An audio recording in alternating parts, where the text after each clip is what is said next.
Yo, people, what's going on? Welcome back to the channel, Football Therapy, with me, your host, Jan. All the turbulence of the Chelsea season. We're still fourth. We did win our last Premier League game, but it feels like we are on uncertain ground, or not solid ground. Are we on ground? What am I talking about, mate? Point being is, it feels a little bit shaky at the moment at Chelsea. We're playing them muggy little effing seagulls tomorrow. Jesus.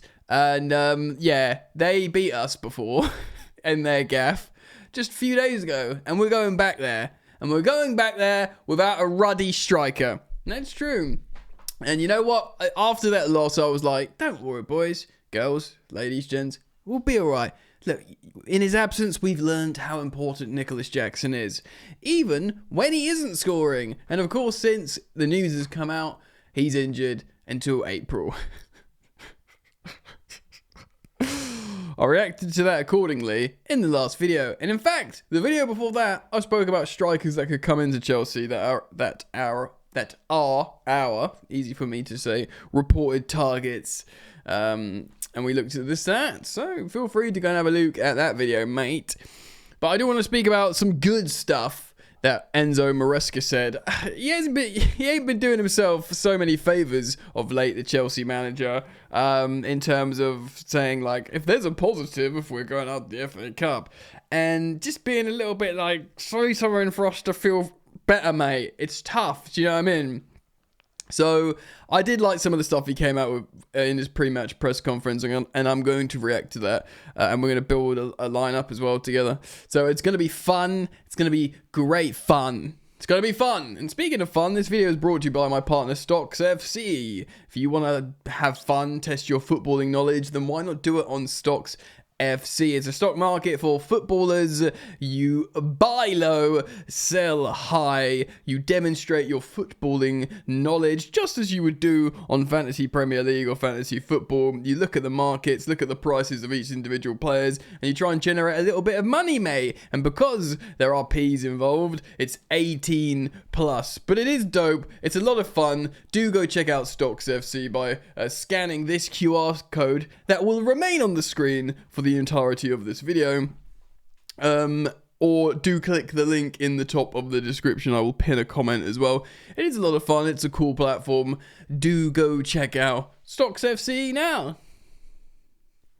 Alrighty then, let me just pull up my notes. Hokey cokey. So we did hear from the Chelsea manager, and of course he reacted to the Nico Jackson news, saying that we thought he was alright. He said the way he was talking about it, but then of the scans, it's the scans, bro. The scans shown that he is in trouble, and he will be out for a little while. He was also very, very assertive with, very smiley when asked about Jackson. Of course, you always ask me about Jackson. I think he was just sort of inferring about how the fact he's not been scoring of late. But he was like, we know how good Jackson is on the ball and off the ball, and how important he is to our attack. And actually, Christopher Nkunku, who seems like the only option now as a striker, was catching a lot of shade. So he was talking about, look, Christopher Nkunku, I've said from the beginning, he said he's not a number 9. He's not a striker. He's not a 9. We try and play him there to get him on the pitch, sort of thing. But really, he wasn't singing his praises. And to be honest, bro, like, I'm kind of into that. I'm so disillusioned with Christopher Nkunku, because he is such a good footballer and he's a great finisher, but it just doesn't work stylistically, profile-wise, into our tactics. And yeah, feel free to level that at the manager and how he sets up as well. But on top of that, he just runs around as a passenger. It looks like he don't want to be there, mate. Do you know what I mean? So yeah, it's really, really frustrating, man. And I'm really, like, there was a time that, say, not even that long ago, that, you know, your strikers are out, but you'll have to play Christopher Nkunku up top with Cole Palmer in behind him. You would have been like, ooh, Oh, lovely. Even though everyone, well, football fans would have known, yeah, he's not a 9, but my word, he's a finisher. He's a golden boot winner. He is, a really effective finisher of moves. Yeah, it might not be his preferred thing, but I tell you what, for a stopgap, a Galactico like Christopher Nkunku in front of Cole Palmer is a sensational option, and it just hasn't come to pass like that at all. It's just been really flat, wet, disappointing, and like I said, like him himself, his performances have been really, really poor. Will that change? Maybe. We'll speak about that in a moment, but he sang the praises of Jackson. Really didn't sing much praise of Christopher Nkunku. He said he can't do the things Jackson does, and he said he's a different type of player, and then praised Jackson for what Jackson does on the ball and off the ball, which inadvertently, it is throwing kind of shade at Nkunku, because he wasn't praising him for anything. He didn't even say, but Nkunku's really good at this and gives us that. He didn't say any of that. And fair effing play, because he's given us, diddly squat. He's given us a few goals in the Conference League. So I'm kind of backing it. And in fact, there's a few things, right, that I backed from Enzo Maresca, because the last press conference I didn't like from him. But he said a few things, right? Firstly, he said that, good, don't praise Nkunku because he's a big name, yeah? I also like how he said, quite categorically, Philip Jorgensen is Chelsea number 1. We all assumed that when we saw Rob Sanchez play in the Cup. But he said, look, I've said Rob Sanchez, he needs a rest psychologically, physically, taking him out. And then he was asked again later by Simon Johnson of The Athletic, and he was like, Jorgensen, Philip, is our number 1. Is Chelsea's number 1. It's just nice to hear it. We were all uncertain. We saw Sanchez coming back in the Cup as was he a Cup keeper, or has he just been brought back in now and to build momentum before the Prem? No. Chelsea manager says, bollocks to that. Jorgensen's number 1 at the moment. Sort of really rubber stamped here. Bang. So that is something I like to hear, and that will come as a big relief to Chelsea fans. There's a couple more things I want to reference before we go into building a lineup and stuff like that. He spoke about Chelsea, Chelsea targets, and says, look, when I signed, and Chelsea fans have been upset about this, understandably, but he's presumably just reiterating what was told to him when he applied for the Chelsea job, that next season isn't about being in the Champions League, it's about the following season, which we all were like, what? We've spent all this money, we've been out of the Champions League for ages, let's get back. But he did say Chelsea belong in the Champions League. They're not like we're trying to get back there and Graham Potter around it, like, let's see what we can do if the boys try hard. Like, who knows? We'll just try hard and, open our hearts and smiles on our faces. It was like, no, Chelsea belong in the Champions League. This is where we need to get back to. This is, generally our target. This is what our task is. And it's the first time, actually, he said that. It's the first time he said that, because even though Maresca's quite reserved and withdrawn, which I actually kind of like, I think it's kind of demonstrates a sustainability in terms of like his managerial position. Do you know what I mean? Not overly combustible, not overly Graham Pottery, like I said, like light and fluffy. He's kind of withdrawn and reserved, but for the first time he's like, nah, this is Chelsea, we got to be in the Champions League. And it's good to hear that now, actually, when the going gets tough.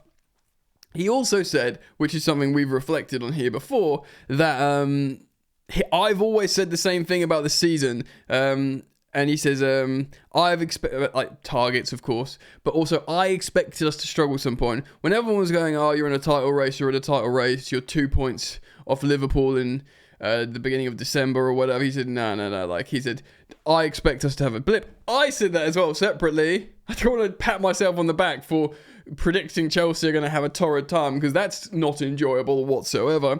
But he did say, I predicted this and now we're in this and it's fine because I saw it when we're playing well, which kind of makes you think there's a competence there. Like, this ain't proper. What's going on here? These wins, it's fine, I'll cheer, I'll go to the Chelsea fans. But when speaking to the media, he was like, nah. Do you know what I mean? So I like that. I like the continuity. So far, I liked the fact how he really highlighted the importance of a 9, how they worked. Didn't praise Nkunku, didn't say, he's our striker, he's the solution. He said he's not that guy, which he's not. And I kind of back that. I really like how he said Philip Jorgensen's number 1. I love how he said, Chelsea's, for the first time, we belong in the Champions League. He sort of reiterated, I saw this. This is fine. This isn't a reflection of the whole journey. And finally, I want to talk about tactics. Because he did say we're going to have to change the way we play. We don't have a striker, which is kind of good. It's not like, oh, we're just going to keep trying to play with a striker, but that striker is going to be Christopher Nkunku. Now, shout out Sarai Shiraz. I believe that's how you pronounce I think it's Shiraz, her surname. She's a great, seemingly up-and-coming new journalist, presenter. She asked great questions in the Chelsea press conference. And maybe give her a follow on Instagram. She's superb. She asked questions about, look, Arne Slot is using Diaz as a false nine. By the way, a lot of Liverpool fans don't want that to be happening. But she posed the question to the Chelsea manager, could you do this? Yeah? Could you do this with a winger? Yeah? And then sort of Maresca kind of said, yeah, we could do this with Noni or Neto and stuff like that. And then he sort of paused and spoke about Sancho of the different skill sets he has. I found it quite interesting with Sancho because Sancho has played a little bit more centrally before, more so than the likes of Neto and Noni. Sancho doesn't have speed, yeah. Sancho doesn't have speed. He's got close control. Yeah, he can dribble. I wonder if he could play a bit as a false nine, Sancho, to take the ball, combine with players, slow the game down, not be a player that's going to run in behind, because he doesn't do that on the wing anyway. But say you had a Neto on the left and a Noni on the right, and then sort of Sancho and Cole Palmer in the middle, could that work? I'm only really saying it because of how he reacted and how he sort of, spoke about trying something different. Now, I don't think that's quite a radical change. And I don't think he's immediately going to go to that for Brighton. He may do, but I don't necessarily see it personally. But it does sound like he's going to change the tactics. And he was like, yeah, we'll have to change something. Not entirely how we play, and I guess that's general philosophy and build up. But I do wonder if he's going to try and make the tactics different. So the wingers don't just have to 1v1. Really go for something different here. And then maybe we can build a different lineup slightly differently here on the Footbin, so we could try and have a bit of fun with that. Now, let's remind ourselves... Oh, where's it gone? Ding! Let's remind ourselves about the fever dream of being defeated by the muggy Seagulls. Of scoring all 3 goals as a reminder there of Verbruggen, that own goal. Jorginho Rutter, by the way, looking precisely what Chelsea were missing. See, this here, Nkunku in front of Palmer playing as a lone striker is the most, and just both wingers were terrible. I mean, also, do you know who else was terrible? Gusto and Dewsbury Hall. So we're going to create some solutions here in the lineup. But Jorginho Rutter, I mean, look, they'll play the same. Why would they change it? Do you know what I mean? Why would they change it? They'll play 4-2-3-1. They'll play Rutter maybe slightly reserved. Might turn a little bit into a 4-4-2, of course, with these two kind of players. But we got to build a Chelsea lineup. Now, I'm sort of, as I'm speaking to you now, I've talked myself into a slightly different idea. Maybe a 4-2-2-2. I was thinking a 4-4-2 originally, but I do wonder if something like this could work. I have a feeling, personally, that Nkunku will just be given another chance. Spoiler! Let me just look at other formations here. No, that's going to be way too YOLO for me. And probably way too YOLO for... Yeah, none of that.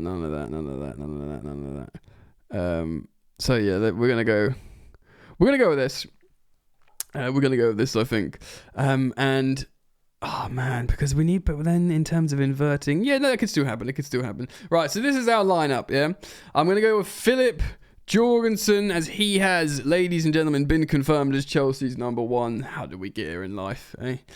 No offense to Jorgensen, but we really... if these owners, sporting directors, do want to put money in, you got to make us a effing good team again, eventually. I do like some of our players... But we can't be juggling between Jorgensen and and Sanchez. Just simply can't. Anyway, Cucurella, I think, has been excellent broadly this season, but I'm not really getting the vibes from him of late. Of course, he will be getting booed a lot at the Amex, as he did last time. Maurice James is entirely fit, was just rested last time out. They're being very, very careful. Rightly, by the way, correctly being really careful with James. He will almost certainly start this game. Tosin seems to be a utilised player and seemingly is good for the odd goal. I think him and Chalobah, Trevor Chalobah, will play to complete the centre-backs back four. Now, of course, Caicedo, another former Brighton man, Chelsea consistent performer, will play in the midfield. And like Reece James, of course, we don't have Jackson to come back in from the last game, but James coming in for Gusto. Enzo Fernandez has to start. He just simply has to. He was so good comparatively to the rest of our dross in that game when he came on. He needs to start. The leadership, the immediate leadership injected from these two starting a game would be massive, I think. Now, this is tough because all the wingers were super naff, weren't they? I really think Neto was so I love Neto. I think he's like our best winger in terms of this guy that can be so good. Well, Sancho was disappointing as well. I'm gonna give Neto a chance on this side. I've got to get rid of the cams here. It's slightly different. Noni Madwork. It's listed as cams, but they're like going to be forwards. Unless we just make this. Can we just make this a 4-4-2? Where's the old 4-4-2, mate? Here we go. Here we ready go. Okay. So yes, 4-4-2. And then, of course, as you can imagine, right half space, tacking. It's going to be that boy, Cole Palmer. And then it's going to be Christopher and Nkunku, who wants to play in the left space. So he wants to play slightly on the right. He wants to play slightly on the left. This is, for me, something that I'd go for. But and we've seen this kind of double false nine thing before. But it would be last chance saloon for Nkunku in the Premier League. This is, can you help us in the Prem, or are you just going to be Conference League boy till the end? Yeah? Or maybe the odd sub in the Prem. Now, this is not an expected lineup. This is something that I think that could work. Obviously, in terms of inverting, Chalobah would have to move over onto the left, not his favourite side, which also we could see. By the way, Chalobah rested and Cole will come back into the side. Of course, Cole can occupy this kind of shape style a lot better. Maybe he is ready to come back. And to be honest, if he is, then maybe, I know Tosin's got the odd goal, but maybe then you do this. And start Chalobah's on his favoured position there. Chalobah will end up moving a little bit more to the middle. So James will tuck in. Cucurella will invert, hopefully to just back up Caicedo rather than just fly about up here. But, you know, we'll see. And then Enzo Fernandez can make those late runs in, hopefully, with space dragged out by these two. And then you've got the wingers. Of course, we could see Sancho. I'm generally a big fan of all our wingers. Noni's attitude frustrates me, but I think none of them are really flourishing in the system at the moment. The system under Enzo Maresca is supposed to be you sort of express yourself as wingers, but I see that happening. If this doesn't work, then maybe Shim. I doubt Moeka's even in this game. How do you say? Let me just double check the spelling. Yeah, I forgot the H, but he's not listed with a card here, which is fine. Maybe Shim's on the bench and he can come off the bench maybe, but he played just a day or two ago. Was it yesterday even? In that absolute battering to Manchester United in the youth game under 18s. They smashed us 5-1, which is not good. But yeah, I see something like that. I do see Nkunku get another chance. It will need, guys, to be Maresca going, right, we need to play slightly differently here to just try and get something out of what is a very good footballer in Christopher Nkunku, but boy, he needs to, try super hard, bro, and actually demonstrate he can help with the team. Anyway, what do you guys think? Let me know. Thank you for liking and subscribing. Leave your thoughts down in the comment section below. I welcome them all, as per usual. Do check out Stocks FC. Scan the QR code here on the screen to check it out. Or alternatively, click the link in the description and just see what you think of the platform more than anything else. If you want to sign up, go sign up. Yeah, man, and I'll keep it locked. I'll, of course, react to all stories, but I am generally very, very pleased with the roundup with a lot of stuff Enzo Maresca said. I feel kind of a lot better, really, in many ways. But, you know, the game will change that mood if we don't win. We need to win. We need to beat Brighton in the Premier League. Simples, man. I don't want to see a draw. I want to see a win. Even hamstrung without a striker. We've got good players. I do think the manager's good. Just go and win. Go and win. We'll have... you know, better. Reece James, Enzo starting. Look at the weaknesses. Look what you didn't do before. Look what you did do in the league when you scored 4 goals with Cole Palmer in the first half. Go and beat them. Even if it's by a goal, just go beat them. Don't do anything else. 2-1 Chelsea win. All right, gang. See you soon. Peace.